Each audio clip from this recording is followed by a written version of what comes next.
Why do the wealthiest elites still claim to be victims? Michelle Obama attended Princeton for free and has lived among the ruling elite her entire life. Yet she continues to lecture America about being a victim of racism. The same goes for Hillary Clinton, who went to Wellesley, spent decades in privileged political circles, and still complains about discrimination. But why?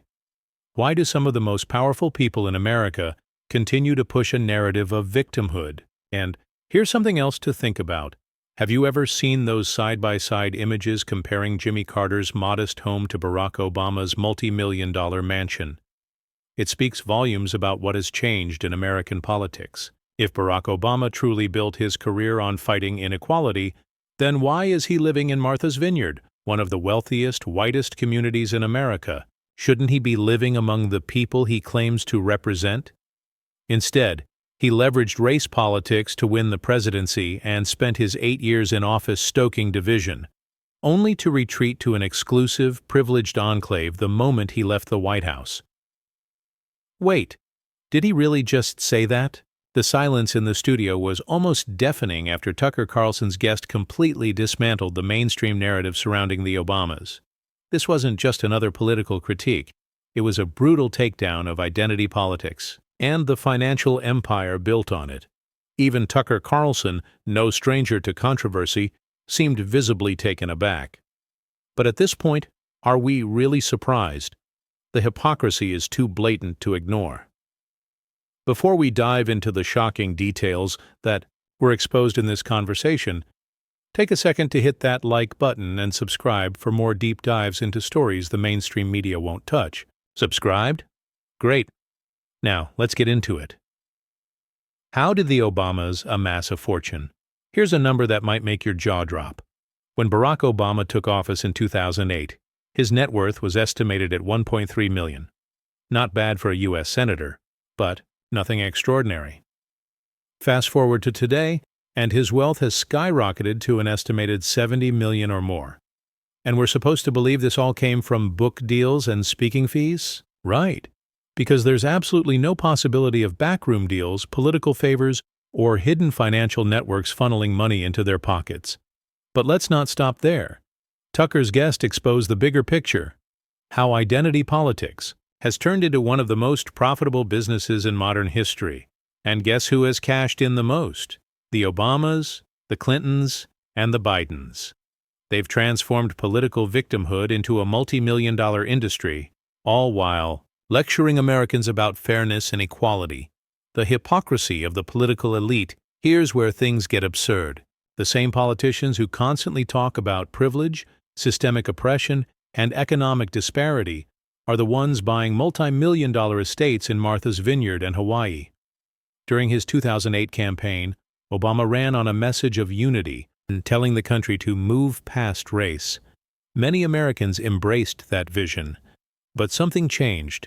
By the time he ran for re-election in 2012, his administration had shifted towards fueling racial and cultural divides.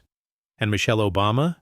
She claims she lives in fear for her daughter's safety in America while simultaneously purchasing beachfront properties worth millions.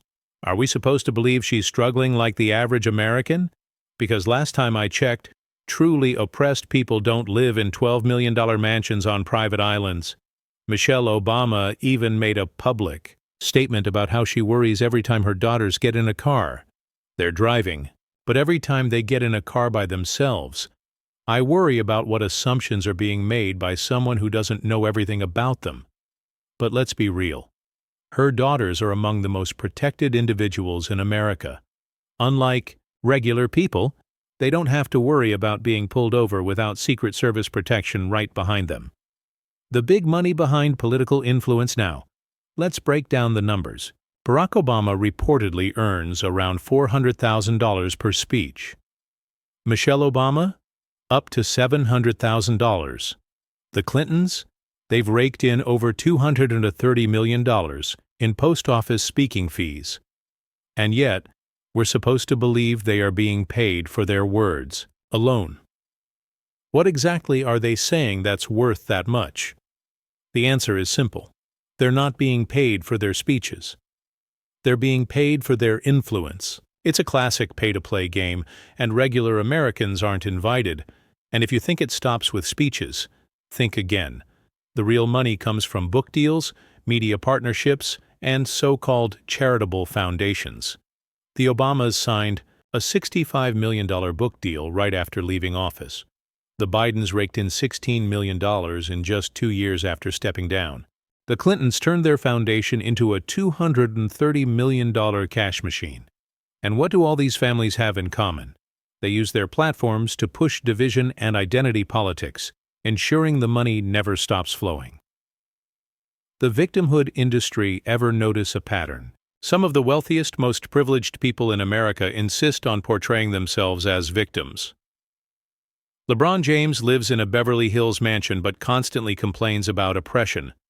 Meghan Markle went from being a royal to a multi-millionaire media personality, yet she claims she's been unfairly treated.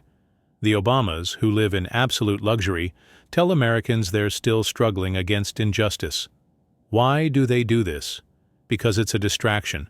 If the public ever turned against them, if people realized they were being manipulated, the game would be over. So they keep up the charade. They pretend to be one of us while living in a completely different world. Michelle Obama has nothing in common with the average American, yet she continuously plays the race card to maintain political relevance. And if you still believe LeBron James, Meghan Markle, Barack Obama, or Michelle Obama are actually oppressed, you've been fooled. They are thriving while selling you a narrative of suffering. The reality behind their actions. And here's the kicker. The same people who talk about fairness and justice are the ones exploiting the system the most. They cry about corporate greed, yet they are the corporations. They demand that Americans pay their fair share while funneling their own wealth into tax havens and private foundations. They lecture the world about climate change, but take private jets to their multi-million-dollar estates without a second thought. See the pattern yet? At the end of the day, this is not about race, oppression, or fighting for the little guy. It's about power, money, and control. And Tucker Carlson's guest just laid it all out for the world to see. Are people finally waking up? So, the real question is, are Americans finally seeing through this? Or will the media continue to protect these elites while demonizing anyone who dares to expose the truth? What do you think? Let me know in the comments below. And if you found this breakdown insightful, don't forget to like, share, and subscribe for more eye-opening content.